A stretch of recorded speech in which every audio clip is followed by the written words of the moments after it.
गरम मकई की रोटी और गुड़ की मीठी चाय। आओ रे भैया, मजे से खाओ पियो और सस्ते में पेट भर के जाओ। गांव के चौराहे पर थुंग थुंग हर दिन अपनी छोटी सी दुकान लगाता था। लोग आते, खाते और थुंग थुंग के साथ हंसी मजाक करके चले जाते। लेकिन थुंग थुंग की जिंदगी इतनी आसान नहीं थी। थुंग थुंग अपने 6 साल के बेटे कुकू के साथ रहता था। उसकी पत्नी एक हादसे में गुजर चुकी थी। पत्नी के जाने के बाद थुंग थुंग अंदर से पूरी तरह टूट गया। लेकिन अपने 6 साल के मासूम बेटे के लिए उसने खुद को जैसे तैसे संभाला। लेकिन मासूम बेटे को यह समझ ही नहीं आ रहा था कि उसकी माँ कहाँ चली गई। इसलिए उसने खाना पीना बिल्कुल छोड़ दिया। वह दिन भर घर के एक कोने में चुपचाप बैठकर बस उस अधूरे स्वेटर को देखता रहता, जिसे उसकी माँ कभी प्यार से उसके लिए बुन रही थी। ये देखकर थुंग थुंग कुकू को गले लगाकर कहता, बेटे थोड़ा सा खाना खा ले, तेरी माँ अब तारों के पास चली गई है। लेकिन कुकू बस एक ही बात बोलता, माँ ने कहा था वो मुझे कभी अकेला नहीं छोड़ेगी, मुझे मेरी माँ चाहिए।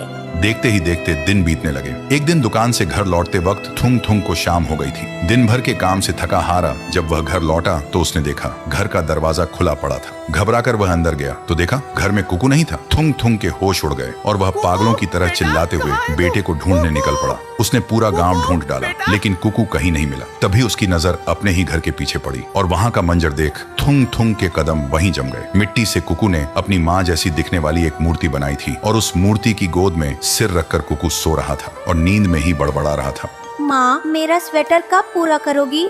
आपके हाथों से बना हुआ स्वेटर पहनने का मुझे बहुत मन है माँ। अपने मासूम बेटे को इस हालत में देख थुंग थुंग वहीं जमीन पर गिरकर फूट फूट कर रोने लगा। लेकिन तभी वह मूर्ति अचानक चमकने लगी और अगले ही पल मूर्ति ने कुकू की माँ सावित्री का रूप ले लिया। यह देख थुंग थुंग की सांसें अटक गईं। थुंग थुंग ने देखा सावित्री की आंखों में आंसू थे और चेहरे पर वही पुरानी ममता। सावित्री ने अपना हाथ कुकू के माथे पर रखा और प्यार से उसका माथा सहलाने लगी। तभी कुकू ने सोते हुए ही मुस्कुराकर कहा, माँ।